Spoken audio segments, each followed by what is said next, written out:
तो जैसा कि लास्ट एपिसोड में हमने देखा था कि अजूर पैलेस के लोग जियांग खान की सिस्टर लियार को किडनैप करके क्योस स्टारसी कॉन्टिनेंट ले जा चुके। ये कॉन्टिनेंट पावर हाउस कल्टीवेटर्स के किले जैसा था और अगर जियांग खान को अपनी सिस्टर को बचाना है तो उसे इन सभी लोगों का मुकाबला करना पड़ेगा। तो इस सफर में जियांग खान के दोस्त भी उसके साथ जाने की जिद करने लगे, मगर जियांग खान ऐसा नहीं करना चाहता। साथ ही हमें ये भी पता चला कि लांगिस कॉन्टिनेंट की सबसे पावरफुल जियांग फैमिली का यंग मास्टर है, तो जरूरत पड़ने पर वो जियांग खान की मदद करने वाला था। मगर जियांग खान रात के अंधेरे में अकेले ही क्योस स्टारसी के लिए रवाना हो गया, क्योंकि वो अपने दोस्तों की जान को खतरे में नहीं डालना चाहता था। अब आगे तो इस एपिसोड की शुरुआत में हमें एक फ्लाइंग कैरेज दिखाई गई जो कि क्योस स्टारसी कॉन्टिनेंट की तरफ निकल चुकी है। इसमें कई सारे कल्टीवेटर सवार थे। वहीं पर हम जियांग खान को देख पाते हैं जो कि अपनी सिस्टर लियार को काफी ज्यादा मिस कर रहा था। लियार ने अपने भाई को बचाने के लिए इमैक्युलेट सोल बॉडी को अवेकन किया था और इसी वजह से वो आज अजूर पैलेस के कब्जे में थी। उसे याद आता है कि लियार ने उसे कैमुलेट गिफ्ट किया था ताकि उसका भाई हमेशा सेफ रह पाए। तो अब यही सारी बातें सोचकर जियांग खान काफी ज्यादा मायूस हो गया। उतने में ही टियानी उसके पास पहुंच जाती है और जियांग खान से कह रही थी कि तुम लियार को लेकर इतने परेशान मत हो, मुझे यकीन है कि वो पूरी तरह से सेफ होगी। साथ ही क्योस स्टारसी में ढेर सारे डिमोनिक बीस्ट पाए जाते हैं, तो हम उन्हें 1 बाय 1 खत्म करके उनकी डिमोनिक कोर्स को हासिल करेंगे। अगर तुमने उन कोर्स को एब्जॉर्ब कर लिया तो उसके बाद तुम्हारी पावर काफी तेजी के साथ इंक्रीज हो जाएगी। फिर तो लेडी किंगी तुम पर उंगली भी नहीं उठा सकती। मेरे ख्याल से तुम ही उसकी तगड़ी धुलाई कर दोगे। यहाँ पर टियानियो ने जियांग खान के टेंशन को काफी हद तक कम कर दिया था, तो वो भी टियानियो को प्रॉमिस करता है कि वो इस लेडी किंगी को सबक सिखाकर अपनी सिस्टर लियार को वापस ले आएगा। और उतने में ही जियांग खान पर तलवार से अटैक हो गया, मगर जियांग खान ने काफी तेजी के साथ उस सोड के टुकड़े टुकड़े कर दिए। देखते ही देखते उस फ्लाइंग कैरेज में मौजूद हर एक कल्टीवेटर जियांग खान को खत्म करने पहुंच गया था। अब टियानियो को समझ नहीं आ रहा था कि आखिर ये लोग हमें मारना क्यों चाहते हैं, इसलिए जियांग खान से कहने लगी कि कहीं हम गलती से किसी दुश्मन की गैरेज पर तो नहीं आ गए। और अब उन कल्टीवेटर्स ने जियांग खान पर अटैक कर दिए। टियानियो तो पहले ही साइड में हट गई थी, उसे तो बस उन कल्टीवेटर्स के चिल्लाने की आवाजें आने लगी और फिर थोड़ी देर में वो सभी लोग 1 बाय 1 उस फ्लाइंग कैरेज से नीचे फेंक दिए गए। इन मामूली कल्टीवेटर्स से निपटना तो जियांग खान के लिए बिल्कुल भी मुश्किल नहीं था। इसी वजह से टियानियो तुरंत ही जियांग खान को प्रेज करने लगी। वो कह रही थी कि तुम्हें तो इन नमूनों को निपटाने में 2 मिनट भी नहीं लगे। मुझे पूरा यकीन है कि तुम अजूर पैलेस के लोगों की भी ऐसे ही धुलाई करोगे। और अब उसी कैरेज पर हम लिन फेंग को देख पाते हैं। उसने जियांग खान पर एरो से अटैक कर दिया था, मगर जियांग खान उसे बड़े ही क्विकली डॉज कर देता है, जिसके बाद वो जियांग खान से कहने लगा कि ये लो हमारी दोबारा से मुलाकात हो गई, शायद तुम मुझसे एक पल की दूरी भी बर्दाश्त नहीं कर सकते। टियानियो तो उसे देखकर ही काफी ज्यादा गुस्सा हो गई। वो कहती है कि बंदा तो एक कीड़े जैसे हमें चिपक के रहता, पता नहीं इससे हमारा पीछा कब छूटेगा। हम चाहे कहीं भी क्यों ना जाए बंदा वहाँ पर पहुँच जाता है। जिस पर जियांग खान कह रहा था कि इस बार एकदम परफेक्ट टाइम पर आ गया, वरना तो इसे ढूंढने में मेरा काफी ज्यादा वक्त जाया होता, मगर इसने खुद ही यहाँ पर खुद को डिलीवर करके मेरी मेहनत बचा ली। और इतना कहते साथ ही जियांग खान लिन फेंग पर अटैक करने के लिए रवाना हो गया। वहीं पर लिन फेंग अपने साथ एक मास्टर को लेके आया था, तो उससे कहने लगा मास्टर गाओ अभी बंदा मैं आपके हवाले करता हूँ, आप ही इसे अच्छी सी भयानक मौत देना। जिस पर मास्टर गाओ कह रहा था कि लेडी किंगी ने इसे ठिकाने लगाने का काम दिया था, तो मैं हमारी लेडी को बिल्कुल भी निराश नहीं करूंगा। और इतना कहते साथ ही वो बंदा सीधे जियांग खान के अटैक को अपनी सोड की मदद से काउंटर करने लगा। यहाँ पर जियांग खान अपनी फुल स्ट्रेंथ का यूज कर रहा था, मगर फिर भी गाओ उसे काफी पीछे पुश कर देता है। और इसी से हमें पता चलता कि इस बंदे के साथ डील करना जियांग खान के लिए थोड़ा सा मुश्किल होगा। वहीं पर लिन फेंग को तो पूरा यकीन था कि आज उसका दुश्मन जियांग खान मारा जाएगा, तो वो जियांग खान को उकसाने की कोशिश करते हुए कहने लगा कि जब तुम्हारी सिस्टर को कैप्चर किया गया तब तो उसकी शक्ल देखने लायक हो गई थी, वो तो बेचारी जोर जोर से रोते हुए तुम्हें याद कर रही थी। सच बताओ तो मुझे उस पर रहम भी आया, मगर फिर मैंने अपने इमोशंस को कंट्रोल कर लिया। आफ्टर ऑल वो मेरे दुश्मन की सिस्टर है, तो तुम्हारी वजह से उसे भी कुर्बान होना ही पड़ेगा। अब यहाँ पर लियार का जिक्र सुनते ही जियांग खान के गुस्से का बांध टूट गया था। वो तुरंत ही अपनी पावरफुल एनर्जी को रिलीज करते हुए कहने लगा कि अब तो गया काम से, मैं आज यकीनन तुझे खत्म कर दूंगा। अब उसे इतना ज्यादा गुस्से में देखकर लिनफेंग की तो मानो डर के मारे फटी गई थी। वो मास्टर गाओ से कहने लगा कि भाई जल्दी से इस बंदे को निपटा दो, वरना ये अपनी बड़ी अजीब सी टेक्निक का यूज करके हम दोनों को जहन्नुम में पहुंचा देगा। इस बंदे के पास ढेर सारे डिवाइन एबिलिटीज हैं, तो वो उनका यूज कर पाए इससे पहले ही इस बंदे का काम तमाम कर दो। जो सुनते साथ ही जियांग खान ने गांव पर अटैक करना शुरू कर दिए, जिसे गांव भी काफी तेजी के साथ काउंटर करने लगता है और फिर उसने जियांग खान को पीछे की तरफ पुश कर दिया। वो कह रहा था लड़के मैं डेथ गॉड माउंटेन से बिलोंग करता हूँ और हमारे यहाँ पर एक पुराना रिवाज है, हम किसी ऐसे बंदे को खत्म नहीं करते जिसका हमें नाम पता ना हो, तो जल्दी से अपना नाम बताओ ताकि तुम्हें जहन्नुम में भेजने के बाद मैं उसे अपने हंटेड लिस्ट में शामिल कर पाऊंगा। तो जियांग खान उससे कहने लगा कि मैं क्लाउड ड्रीम पवेलियन का डिसाइपल जियांग खान हूँ। जो सुनते साथ ही गांव कह रहा था चल भाई जियांग खान अब मेरे हाथों मरने के लिए तैयार हो जा। इतना कहते साथ ही वो एक बार फिर से जियांग खान के साथ भिड़ जाता है। यहाँ पर इन दोनों के दरमियान एक जबरदस्त क्लैश हुआ था, जिसके चलते ये दोनों भी काफी तेजी के साथ दूर पुश हो गए। वेल इन दोनों में हमें एक जबरदस्त मुकाबला देखने को मिला। साथ ही साथ जियांग खान अपने पावरफुल पंच के साथ उस बंदे को घायल करते हुए पीछे की तरफ ढकेल देता है।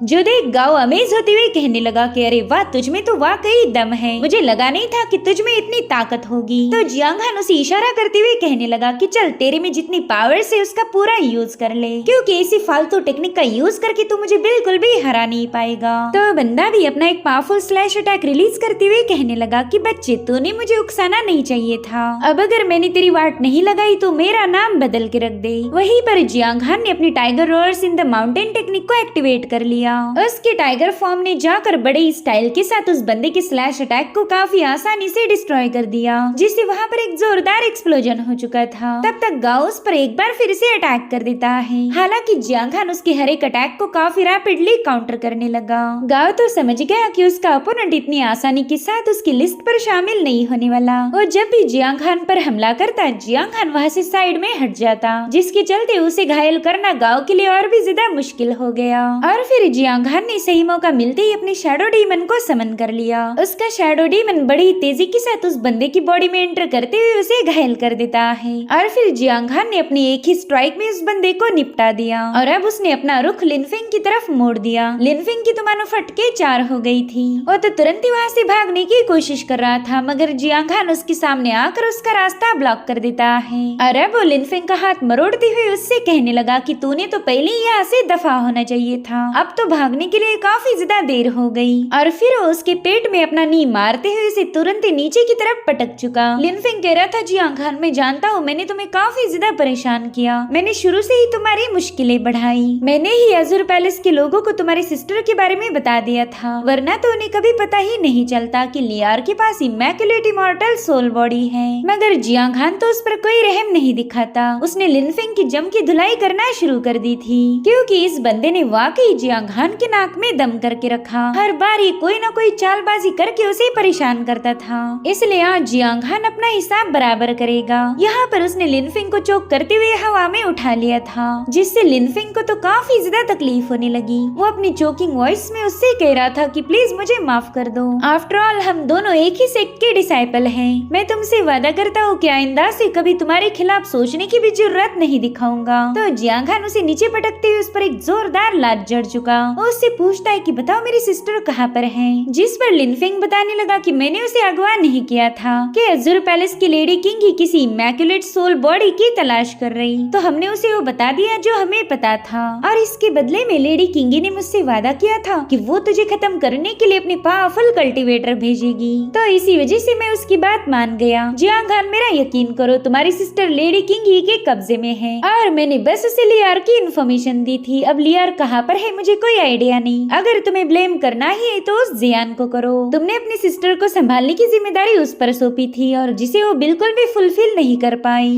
इसी की वजह से लियार दुश्मनों के हाथ लग गई। अब जियान का नाम सुनते ही जियांग खान इस बंदे पर और भी ज्यादा भड़क गया था, इसीलिए उसने गुस्से में आकर लिनफेंग को नीचे की डेक पर जोरों से पटक दिया। उस बंदे की हालत तो अब बद से बदतर हो गई। जियांग खान उससे पूछ रहा था कि बताओ तुम्हारी लेडी किंगी लियार के साथ क्या करने वाली है, मगर इसका जवाब तो लिनफेंग के भी पास नहीं था। वो कहता है कि अगर मुझे इस बारे में पता होता तो मैं कब का ही तुम्हें बता देता। मेरे भाई, मैं जानता हूँ मैंने बहुत गलत किया, मैं तो माफी के भी लायक नहीं हूँ, लेकिन प्लीज मुझे बख्श दो, मैं तुम्हारे दूसरे बाकी सभी सवालों का जवाब दे दूंगा। तुमने लास्ट टाइम मुझसे पूछा था कि मेरे अंकल जिनमाओ 5 सालों पहले कहाँ गए थे, तो ठीक है, मैं तुम्हें सब कुछ बताने के लिए तैयार हूँ। शायद मेरी मदद के साथ तुम अपने खोए हुए पेरेंट्स को ढूंढ पाओगे। अब इस पर जियांग खान कोई जवाब दे पाई इससे पहले उसके कैरेज पर एरोस से अटैक होने लगे। हालांकि जियान ने एक ही झटके में उस अटैक को डिस्ट्रॉय कर दिया।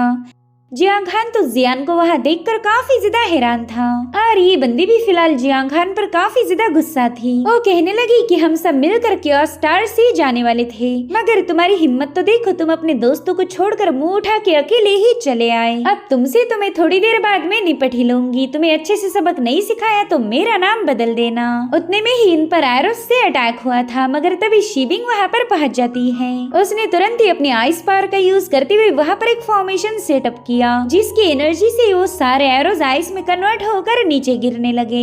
इतना ही नहीं, उसने फ्लाइंग कैरेज पर भी एक बहुत बड़ी शील्ड फॉर्म कर ली थी, जो कि इन सारे हमलों को बड़ी आसानी के साथ काउंटर करने लगी। यहाँ पर लांग और मेंग भी आ चुके थे, यानी कि भले ही जियांग खान अपने दोस्तों को बिना बताए चला आया, मगर वो लोग उसे अकेला नहीं छोड़ेंगे। जियांग खान तो अपने दोस्तों को देखकर काफी ज्यादा सरप्राइज था। लांग उससे कह रहा था, भाई हम तुम्हें अकेले क्या स्टार सिटी नहीं जाने दे सकते, वो जगह काफी ज्यादा भयानक है। देखो तो तुम अभी तक वहाँ पहुँचे भी नहीं और पहले ही तुम पर हमले होना शुरू हो गए। इतने सारे दुश्मनों को अकेले हैंडल करना तुम्हारे लिए मुश्किल हो जाता। जिस पर जियांग खान कह रहा था कि उस दिन तो तुम अपने अंकल के साथ क्राउचिंग ड्रैगन माउंटेन गए थे, फिर तुम वहाँ से वापस कैसे आ गए। तो लांगो से जवाब देते हुए बताने लगा कि ड्रैगन माउंटेन को चकमा देना तो मेरे लिए काफी ज्यादा आसान है, भला लियार से ज्यादा हमारे लिए और क्या इम्पोर्टेंट हो सकता। इसी वजह से मैंने अपनी शादी पोस्टपोन कर दी। अब जब तक हम लियार को वापिस नहीं लाएंगे तब तक मैं भी घर नहीं जाने वाला। और उतने में उनकी कैरेज काफी तेजी के साथ शेक होने लगी। दरअसल वहाँ पर एक और फ्लाइंग कैरेज आ चुकी थी। जियान जियांग खान को बताने लगी कि इन्हीं लोगों ने तुम पर हमले किए थे, हम जब तुम्हारी तरफ निकले उसी वक्त हमने इनकी कैरेज को रास्ते में ही देख लिया था। जिस मास्क वाले बंदे का तुमने जिक्र किया था वो भी इसी कैरेज पर मौजूद है।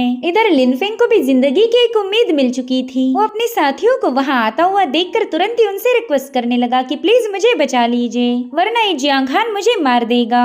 हालांकि मास्टर जिन उसकी बातों पर जरा भी तवज्जो नहीं देता। वो फोर्थ लेडी से कहता है कि जिन भी लोगों को हम मारना चाहते हैं वो सब के सब इसी कैरेज पर सवार हैं, तो क्यों ना फटाफट से इनका काम तमाम किया जाए। जिस पर वो फोर्थ लेडी कहने लगी कि वो लड़का तुमसे मदद मांग रहा, ये तो तुम्हारे ही साथ है ना, तो क्या तुम इसे बचाना नहीं चाहोगे। जिस पर मास्टर जिन कहने लगा कि ये लड़का तो बस इस बड़े सी शतरंज की दाव का एक मामूली सा प्यादा है, वैसे भी हमारा काम होती ही मैं इसे रास्ते से हटाने वाला था। ऐसे कमजोर लोगों की हमें कोई जरूरत नहीं, वैसे भी इसकी हान फैमिली ऑलरेडी जहन्नुम में आराम फरमा रही, तो क्यों ना इसे भी उन्हीं के पास पहुंचा दिया जाए। जो सुनते साथ ही फोर्थ लेडी ने इन पर हमला करने का हुक्म दिया। तो अब उन लोगों ने उनकी कैरेज पर कैनन बॉल रिलीज करना शुरू कर दिए। लांग कह रहा था कि हमें जल्दी से यहाँ से भागना होगा, हम इस स्पिरिट कैनन का मुकाबला नहीं कर सकते। जो सुनते साथ ही इन सभी लोगों ने फ्लाइंग कैरेज से नीचे की तरफ छलांग लगा दी। अब बस लिनफेंग उस कैरेज में अकेला बचा था, तो मास्टर जिन के सामने मदद की गुहार लगाता है, मगर अगला कैनन बॉल तो सीधे लिनफेंग पर ही बरसाया गया। उसने जिन लोगों का साथ दिया था उन्हीं के हाथों लिनफेंग की मौत हो गई। अब देखते देखते उस पूरे फ्लाइंग कैरेज में आग लग जाती है। इधर जियांग खान और उसके साथ ही समय रहते उस कैरेज से नीचे आ चुके थे। वहीं पर जियांग खान फटाफट से जाकर जियान को होल्ड कर लेता है। जो देख लांग भी मदद के लिए चिल्ला रहा था, मगर उसे किसी ने अपनी बाहों में नहीं लिया, जिसके बाद ये सभी लोग पानी में कूद पड़े। इधर फोर्थ लेडी को लग रहा था कि इतनी ज्यादा हाइट से नीचे गिरने की वजह से ये सब के सब मारे गए होंगे, इसलिए वो मास्टर जिन से कहने लगी कि अज़ुर पैलेस ने हमारे डेथ गॉड माउंटेन को इम्पोर्टेंट मिशन दिया था, जिसे हमने काफी अच्छे से पूरा किया है। अरे वो बंदी मास्टर जिन का मास्क हटाती हुई उसके साथ फ्लर्ट करने लगी। उससे कह रही थी कि शायद मैंने तुम्हें इम्प्रेस किया होगा, जिस पर मास्टर जिन कहने लगा कि आपने बड़ी ही चालाकी से हमारे दुश्मनों का सफाया कर दिया, मैं तो वाकई आपसे काफी ज्यादा इम्प्रेस हूँ। और अब ये लोग अपना मिशन पूरा करते ही वहाँ से वापस लौट गए। इन्हें कोई आइडिया नहीं थी कि जियांग खान को मारना कितना ज्यादा मुश्किल होगा। और इसी के साथ एपिसोड यहीं पर एंड हो जाता है। Thank you so much for watching. Bye bye, take care.